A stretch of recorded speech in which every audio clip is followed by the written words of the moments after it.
back. It's been a while, but always a delight when we have a chance to sit down with Ken LaCorte, so appreciate this young man. He's a former executive at Fox News, and then he got healed. He's now on the West Coast enjoying life. He's also the host of Elephants in the Rooms podcast, and it's a great podcast. You can go to youtube.com/@elephantsintherooms, and then Ken also has his own way to connect with him, kenlacorte.substack.com, and you can check him out there. Brother Ken, good to see you, buddy. How are you, man? Well, it's been a long time since somebody called me a young man, so I'm in a pretty good mood. Well, there's, us birds of a feather need to flock. Good to see you. Thanks for your time. Well, a lot going on. Just before we come in late last night, early this morning, it looks like 8 defected in the Senate and are going to vote for an CR. In the meantime, what do you think? I think this whole thing, there were 2 lessons that I learned from this. One is that it's further proof that the left in America can't automatically control the narrative through the media anymore. We saw literally when Donald Trump was elected a second time, it became clear that finally the alternative media like this, like the Joe Rogans, like the me on YouTube, like all of those things have achieved parity essentially, at least with the liberal side. I mean, when we saw them in the last week or two, or the last week of the campaign, tried to turn a rally at Madison Square Garden and use Madison Square Garden as initial proof that it would be a Nazi rally because a Nazi was there in 1932, despite all the other things that went on in that building, and that it completely flopped on its face. This is a similar thing. This is the first time in our lifetimes that there's been a government shutdown and the Republicans didn't get kicked in the head a lot more than the Democrats did. It was always assumed that the Republicans were the bad guys, whatever side of the issue they were on, whether they were the party in power trying to not capitulating like this time, or whether they were the rebels trying to push a point. So that's a very, very for conservatives, I think it's a good point. For America, it's okay. Now we've got a more level playing field there. The second takeaway I have is why did this happen? And this happened because I think in large part Chuck Schumer and some other Democrats needed to fend off the radical left coming at them. And that's, I think, a little bit more troubling for Republicans in a sense, that as we saw with Mondami in New York City, we see that people with not a whole lot of ideas sometimes on how to run an economy are finding some popularity with their message. And their message is it's too expensive. And certainly it's an easy case to make in New York City or other big cities, but it's a case that a lot of people are saying, I'm getting 30 years old and I still can't afford a house. I am doing X, Y, and Z. And we could argue over whether those are fair feelings, whether it's like, well, maybe you weren't working as hard as your parents or not. I think some arguments can be made on both sides of it. But Republicans are going to need to start thinking of they're going to come up to an election in 3 years, and they can't blame Joe Biden for the economy. They can't blame Joe Biden for falling asleep during meetings.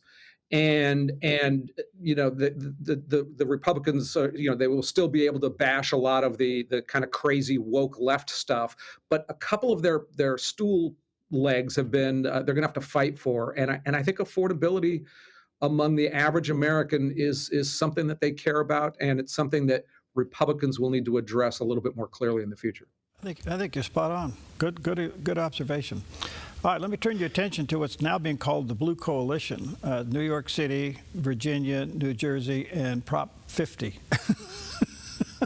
What do you think? No surprise there. Let's just put it that way. It is no surprise that Californians would choose a Democratic measure against Donald Trump, that a New Jersey governor who made it all about Donald Trump would win, that Virginia went blue, and that New York elected somebody that was probably certainly from a conservative's point of view, must have been the biggest disappointment. Now they're like, well, we'll get to see all the crazy stuff he's done, and maybe he will become an albatross for them, and that's a possibility. The good news about the best argument about socialism is actually let people live for a little bit under socialism, and then that never has worked out well in America or anywhere in the world really, Right. except maybe Norway, but yeah. No super surprises there. A little disappointing that somebody like that would have kind of that many. He was a popular and an attractive candidate in so many ways. He had the big smile. He understood the issues that I was talking about earlier, but he probably hasn't gone to an econ class that made any sense. Um, I don't know if you listened to any of the audio from the Supreme Court justices questioning the Trump team on tariffs. That decision's due out at any moment now. What'd you think of that, number one? And number two, if he loses this, what next? I think that I'm not really smart enough to understand the legalness behind it. How much I try not to read too much into the questioning, because sometimes justices will be pretty harsh questioning even to their own side. I think reasonable people could say, is a tariff a tax? And if it's a tax, does Congress need to get involved? Look, this whole tariff thing, I have generally been somebody who thinks that free trade generally works for us, but I'm also somebody who's saying, let's just let the president work that one out and see what happens there.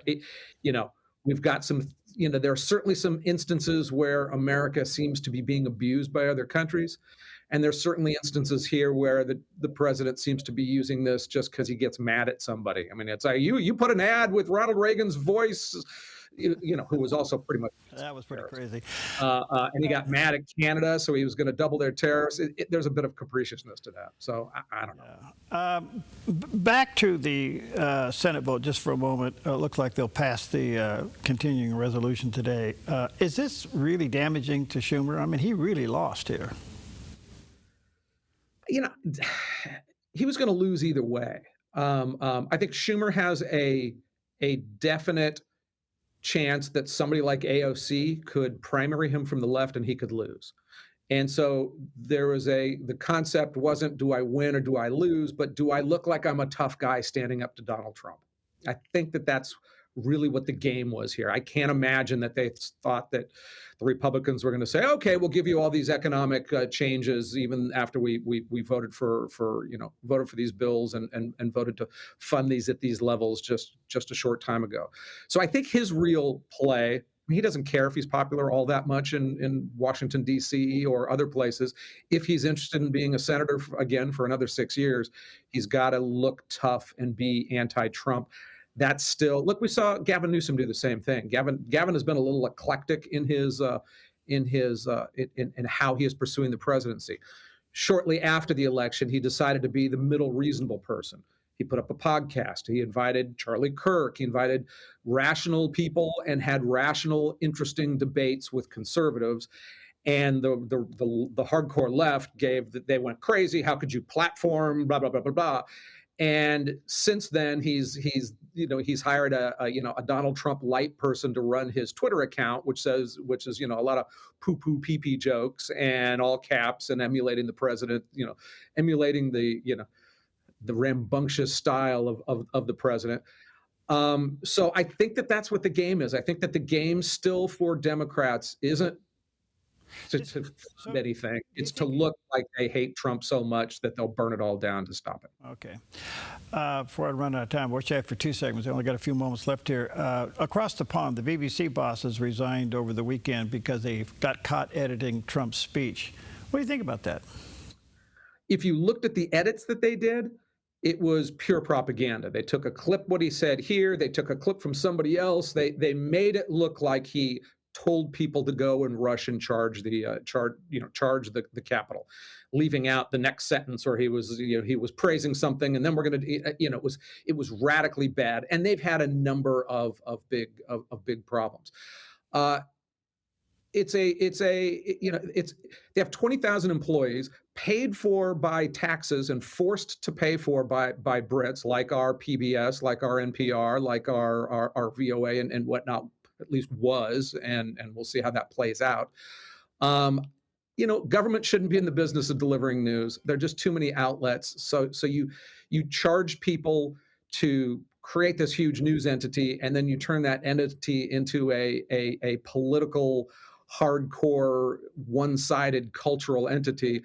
People should be upset that there is no reason to have that except it's corruption at a very high level. That's a big deal. All right, back to Gavin Newsom just quickly. In his current role that he's doing, is he trying to become the Trump of the left, or is he just mocking Trump by acting like Trump?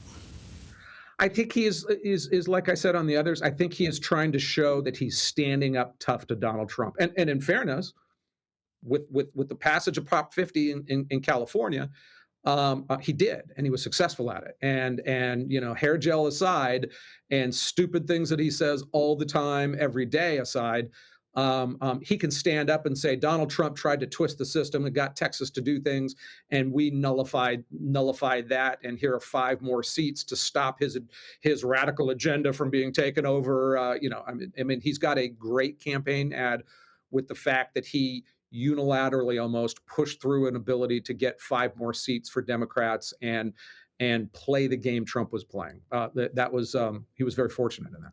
Do you expect the counties that are involved, especially in Northern California, Central California, which are high rural areas and farm areas, do you expect the commissioners of those counties to file some kind of a suit against this? I know that the GOP has filed suits. I think and I haven't read them. I believe that they're essentially saying there is a racial component to this and it violates the Constitution. We'll see. So look, by both parties, and this has been going on our whole lives, gerrymandering is a bad anti-small democratic thing. It takes people's votes and it squishes them and does things, and it helps the parties in power, and it's a bad thing. Both parties are doing it. If there was a fair way to do it, a fair way to draw those lines, and there were standards that people had to apply and made that harder to do, I'd be all supportive of that.